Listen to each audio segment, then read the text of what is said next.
Hello and welcome to this quick video to answer this question from this gentleman, Michael. Michael's asking, how do you know where you plug in all of the outputs when you're building a model, particularly if you're talking about something like INAV, where you have different servos on different places? Now this actually, Michael, isn't as tricky as it appears. I did answer you directly through the comments, but I thought it'd be useful to make this video because I've had this question from other people. The trick here is that once you have everything set up and you've got your flight controller configured, just off to the left hand side here, I do have my new Hobby King Bixler INAV 8 build that I did recently. Go and check that out. And it's a perfect opportunity while it's still handy for me to kind of show you this.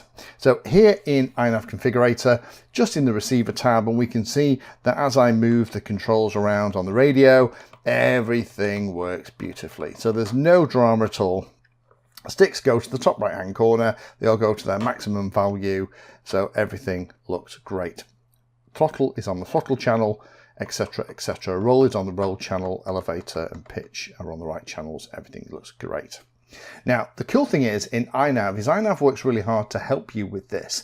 In the old days, this image here in the top right hand corner of the mixer tab used to be static. These days it's dynamic, and what I mean by that is that each of these servo 1, 2, 3 and 4 actually correspond to the outputs.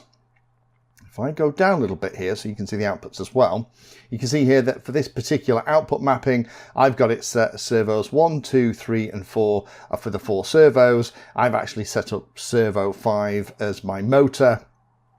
And you can see here that the orange colour, the darker orange, is set for servos. The lighter orange is set for servos as well. The one that's for the timer, I've just left for auto, although actually on this model, we're using PWM anyway. But the point I want to make here on this particular screen is that if you look up here, you can see that the elevator is S1. Okay, so that's going to be this one down here. We can see the S2 and S3 are going to be the ailerons. That's going to be the red and green control surfaces. So that's going to be these two here. So either those would work if it's a Y cable, or I will just use one of them for one side and one for the other. And you can see which side is supposed to plug in. We can see that servo 4, the blue one, is actually for the rudder. So that's how you plug them in. However, if you're still not sure and that isn't making a lot of sense to you, if you go into the outputs, then you can make it really easy. Again, if you kind of scroll down, you can kind of see here that the default output is kind of shown, and we can see the servos are all set here as well. To know which is which, you can just move the sticks on the radio. So if I pull the elevator back, if you remember, if we go back to the mixer, the elevator is S1, but to confirm that, if we just look here and we kind of scroll down, these are the outputs that are currently going out on the back of the controls to the servos. If I pull the elevator back, you can see that it's S1 that's moving. Now the reason that 2 and 3 are moving a little bit as well is because I have it in a mode that's set for that. So if I look at modes here, this is something you've got to be careful of. At the moment, I'm in horizon mode, so I'm asking the model to do an awful lot of this stuff itself.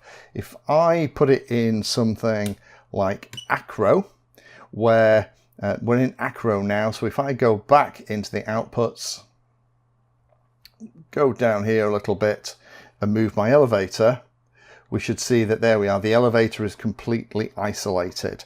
So now I know that that would be servo 1 would be where I would plug in my elevator servo.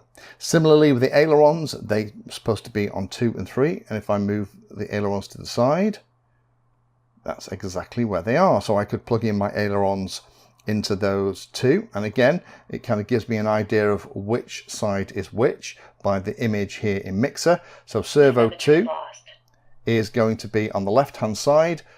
On the right hand side it's going to be servo 3. So that is the way telemetry recovered, telemetry lost. My radio is very close to the model, which is why it's complaining. So you know that one. The last one is the good old rudder, and again we can go into outputs, scroll down a little bit, and on this mode 2 radio, if I move the rudder, you can see that output 4 is the one that's moving. And that goes for any output that you set up for whichever switch or whatever. Then to just set this up, S1 on the outputs of the flight controller is going to be my elevator. S2 and S3 are going to be my ailerons, and S4 is going to be my rudder. And that's how you do it, Michael. It isn't particularly tricky. You can use the outputs just to confirm that everything you think is happening is actually happening. Watch out for the mode that you're in, because stabilized modes, you may see that the flight controller is trying to do things for you. But the big trick here is in the mixer. As of a couple of versions ago, telemetry lost. This mixer preset up here on the right hand side shows you exactly how all the servos plug in and where they're supposed to be, and if you move things around it'll change the numbers on here. This used to be a static image back in the day, which was very confusing. Telemetry recovered. But also you can see here that it's telling me where the motor's supposed to plug in, S5, so you just follow this diagram, and if you just want to double check it, I'd use the outputs and the servo value numbers to triple check. Thank you for watching my video. Check out the playlist, and adding Pedantry 60 to your search terms will help you find my content. If you haven't done so already, please hit the like and subscribe button. It helps a lot. You can support the time I spend here answering questions and helping others by using the links in the video description.